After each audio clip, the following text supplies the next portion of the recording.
Hello there guys, this is Chrissy Lewis from Dostoevsky in Space, and today I'm coming to you with a 2024 goals and channel changes type video, and I will reflect on some of my 2023 goals, and that's what we're doing today. So thank you so much for joining me. I'll just jump right into it.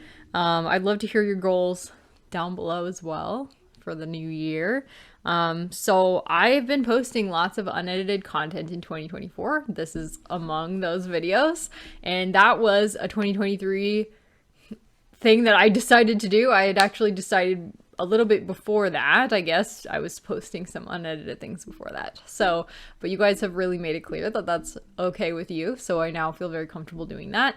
However, going forward into the new year, I'm going to be focusing on doing very few edited videos, meaning probably once a month I'll be doing an unedited wrap-up. I might do a special video here and there, but most of my other videos are going to be like readathon type announcements and stuff like that, because I'm going to be focusing on live shows. So live show wrap-up, that's going to be like my main plan for this channel in 2024. And I'm not even doing that many. I don't know. For me, I'm not doing that many read-alongs and readathons, because I really am finding myself struggling to keep up with work, and I need a lot of downtime. With my health, I need a lot of downtime, and I need a lot of time to take care of my health. And now that I'm getting stronger, I'm also able to like cook more for Kevin and do more chores, and I have to go out once a week, at least on my own, and that it takes a lot of time. So, and I meet with friends now, so my life has just really become busier, and I want to focus in 2024 on working, spending time with people who matter, and I guess deprioritizing the channel to some degree. So I was going to announce in this video that I made a coffee, but just today, literally today with my husband, I sat down and we looked at all of my priorities, and we decided really I probably just shouldn't have a coffee, because it will make me feel like I need to keep posting here, when in fact in 2024 my priority will not be posting videos. It will be live shows and keeping track of my reading. I want to keep track of my reading via wrap-ups and TBRs, and I love to check in with you guys, and I feel like wrap-ups are a really good place to do that. Everybody seems to enjoy wrap-ups and TBRs. So yeah, and I really want to keep up with enjoying the social aspect by taking part in readathons, and I can do that more easily if I'm just focusing on live shows and wrap-ups. So that's going to be my whole concept for 2024, live shows and wrap-ups. So I hope you're down to try it with me. We'll see how it goes. I really have enjoyed vlogging this year so much. It's been so fun doing vlogging really regularly. However, I'm just finding that I can't keep up with everything, and I'm feeling kind of stressed about that. So, but it's all good stuff that's coming into my life. I'm doing better. So yeah, it's all good stuff. So, I canceled my book club. You might have already heard this, but I had a Classics for Charity book club in 2023, and for like 9 months, I think we had 9 meetings. I'm pretty sure 8 meetings. I don't know. Anyways, and it was really fun. Honestly, I did enjoy it, and there was always people who were excited to discuss. So thank you guys for coming to those meetings. Some of those meetings I really treasure, and I just really appreciate you guys spending time with me. And maybe in the future I will do more kind of impromptu, would you like to read this with me type videos, and then we can have like a Zoom call. That's really what I'm moving towards, so it just won't be as structured as a book club. But if I announce on here that I'm going to be reading something and I have a couple people interested, we can do like maybe a Zoom call together to discuss the book. So that's kind of that's the model moving forward. I really want to put people first and not content first. That's really my goal. Prioritize people and relationships, and not so much content creation, because content creation is my job. So if I'm going to be spending a lot of time on content creation, it needs to be for my job. And we're going to be changing our giving habits a bit in 2024, and I'm really excited about what we're planning to do with my income. So I really want to focus on making income, and we did just buy a truck as well. And so everything is just going up so much. If you all live anywhere, you probably are feeling that. In California, it's gone up quite a lot, but I think it's gone up everywhere, and so you're all probably feeling the same way. If I can work more, I really should. That's really what I should be doing. So I've also, for the second half of the year, the last maybe quarter of the year, I don't know how long exactly, but I've been reading 50% fiction, 50% nonfiction, or that's my goal at least. I've still been reading more fiction because fiction just tends to move faster, and sometimes I just need to relax. But I really am enjoying fitting nonfiction in there. There's been so many books for years that I've just been like, I want to read that, but I can't fit it in because I'm doing so many like social things with fiction, and I really want to change that. I want to improve myself and my mind by reading widely and not just one genre. So I feel like I have gone on jags with certain genres. After college, it was sci-fi and fantasy. After I discovered Dostoevsky, it was classics. And now I'm going into a nonfiction era. So that's kind of what's happening on the reading sphere. I'm reading a lot of journalism lately, and I'm really enjoying. My library gives me free access to the New York Times. I'm listening to news podcasts all across the spectrum, left, right, and center, Pod Save America, Brett Cooper, who isn't actually politics, but she just does cute cultural stuff, and Sharon Says So. I'm reading a lot of politics and listening to a lot of politics. What I've discovered about myself is I really do like to feel informed. I like to kind of know the pulse of what's going on in the general landscape around me, and it's easy to do that because of the plethora of podcasts that are out there. And I just found I really enjoy podcasts. It's something that I can put on while I work, where I don't have to try to follow a storyline. Whereas listening to audiobooks, sometimes I can listen to them while I work, but sometimes I'm like losing track of it, and I just want to be listening to people talk rather than listening to a book. So I'm really enjoying it. It's fitting into my life really well. While I do certain exercises, I can also just spend a few minutes looking at the news of the day while I'm doing my shoulder stretches. I have to do like wall walks, and they have to be really slow, and I have to do like wall punches, and like I have lay out on a table, and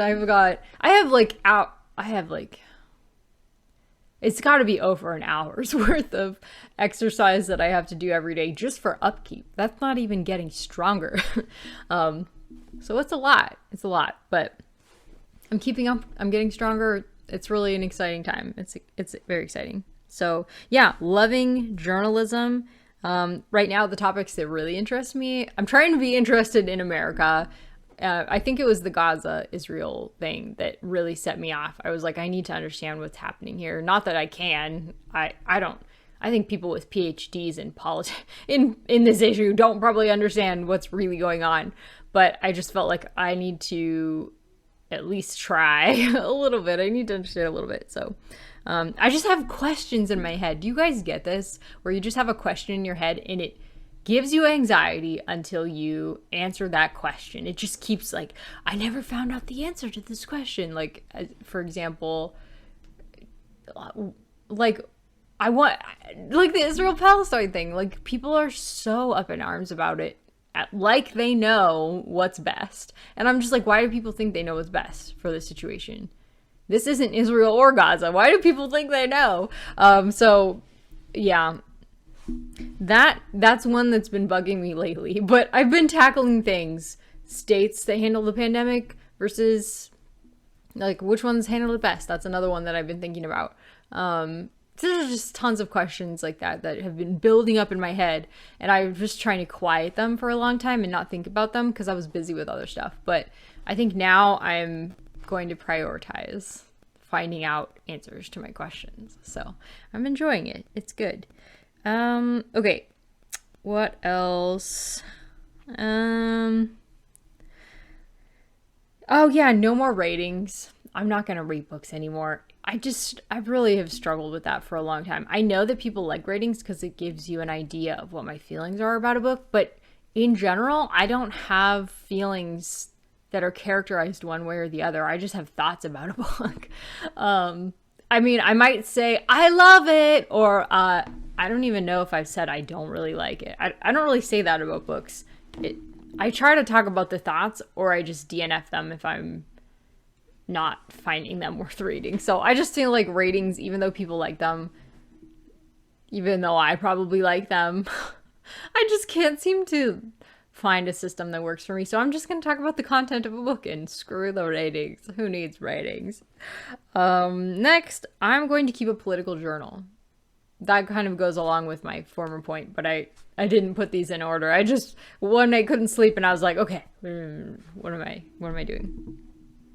So I've started keeping a political journal. Writing these things down kind of helps me keep the pros and cons and whatnot in my head, so that I can talk about it with people. That's another thing. I really want to be able to talk about it with people who are politically informed, like my dad. I really want to be able to talk with him about these things, and other friends of mine who will just throw out stuff that I'm just like, I have no idea what you're talking about, because I have not paid attention to the news in years.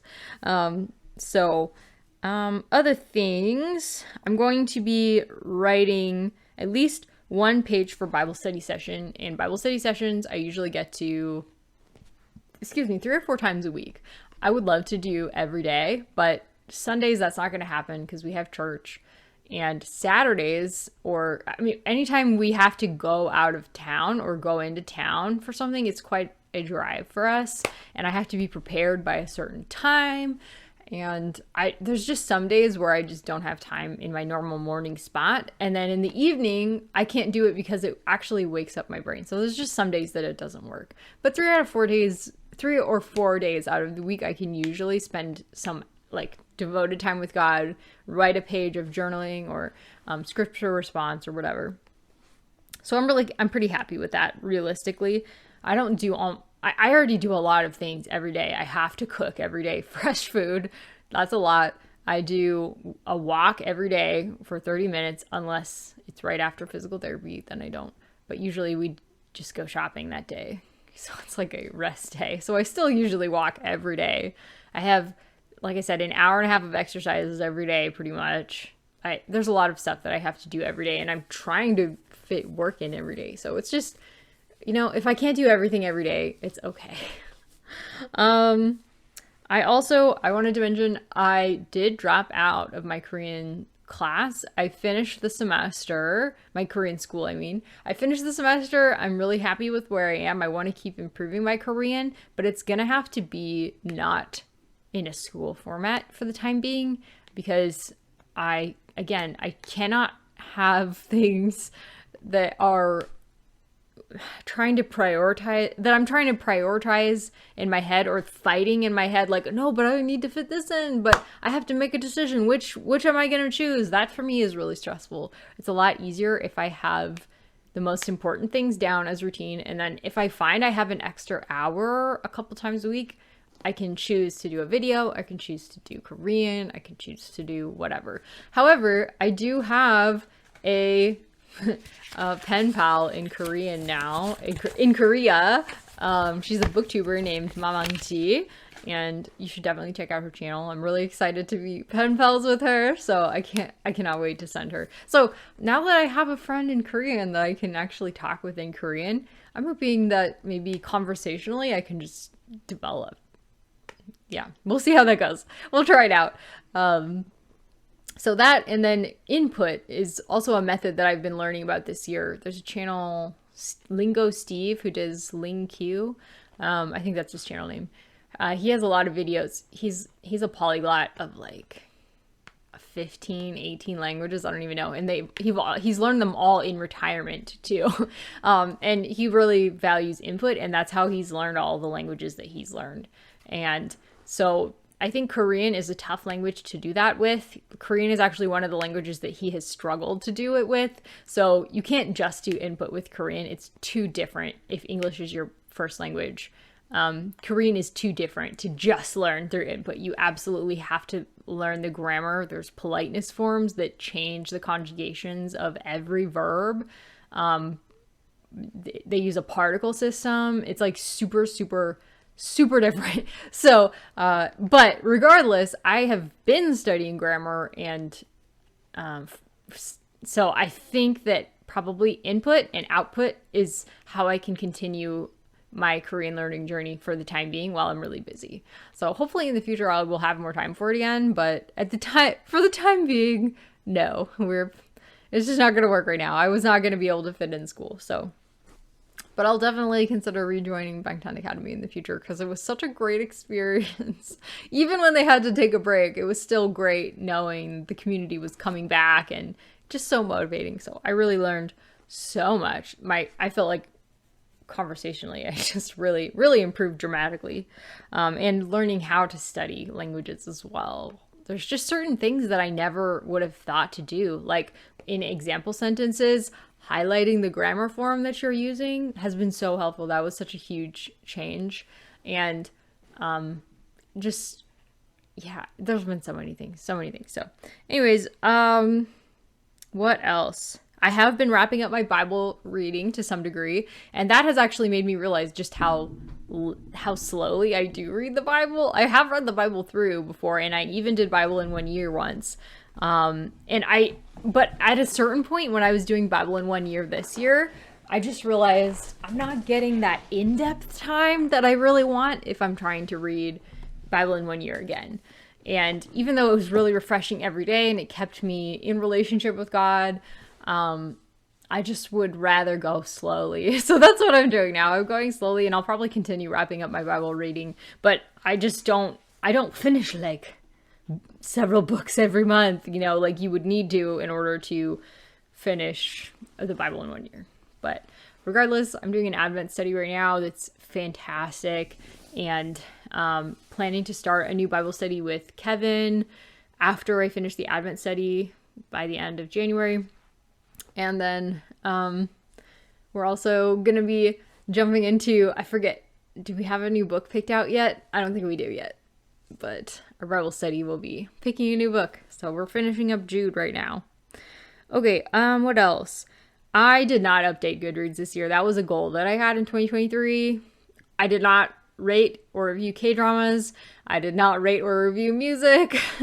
So I think it's just too much to try and keep up with all that. I honestly, my goal wasn't even to write reviews on Goodreads. It was just to use star ratings so that I could get the big Goodreads update of what you read this year. Like, it's really pretty, the graphics they put out. But even that was too much because I don't like rating things. So that takes a lot of energy for me to figure out my exact rating.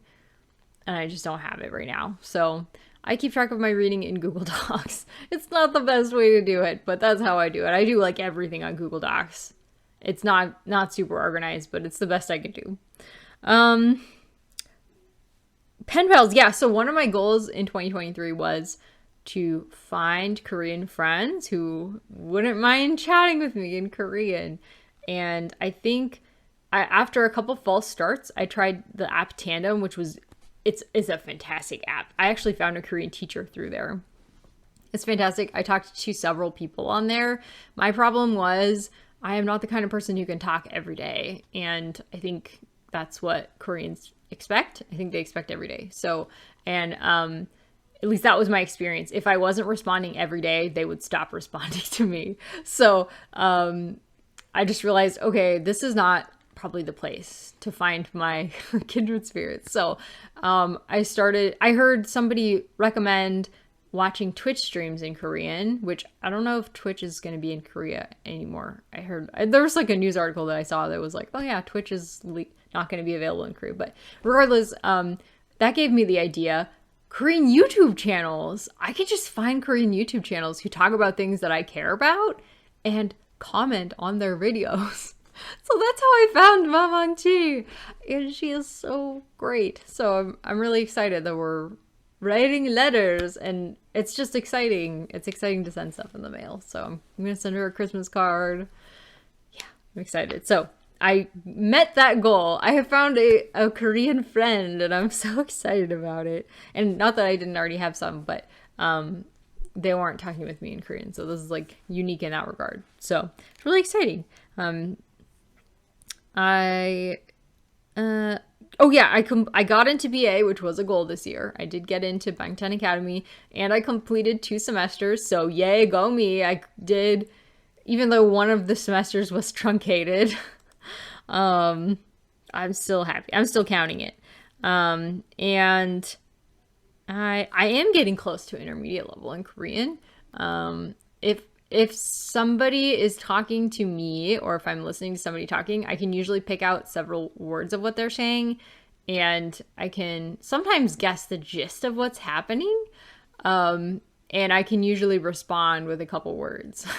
That's still beginner, I would say, but I feel like you don't necessarily start being able to really speak until you get to intermediate level. So I can speak a little bit, but it's slow going. I'm really more of a reading and writing type than a speaking and listening type. So speaking and listening are definitely that's what I'm going to be working on this coming year, speaking and listening, because that's just what I have time for. So yeah. And I have decided not to study Japanese. I was planning to study Japanese in 2024. I actually need to message Alana about this.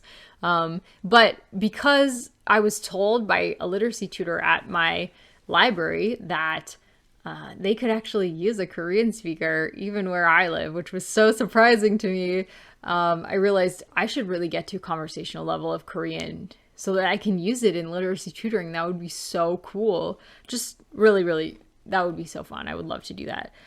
So when I realized that I was going to actually be able to real world use my Korean, I decided that's going to have to be the language that I focus on when I'm focusing on a language.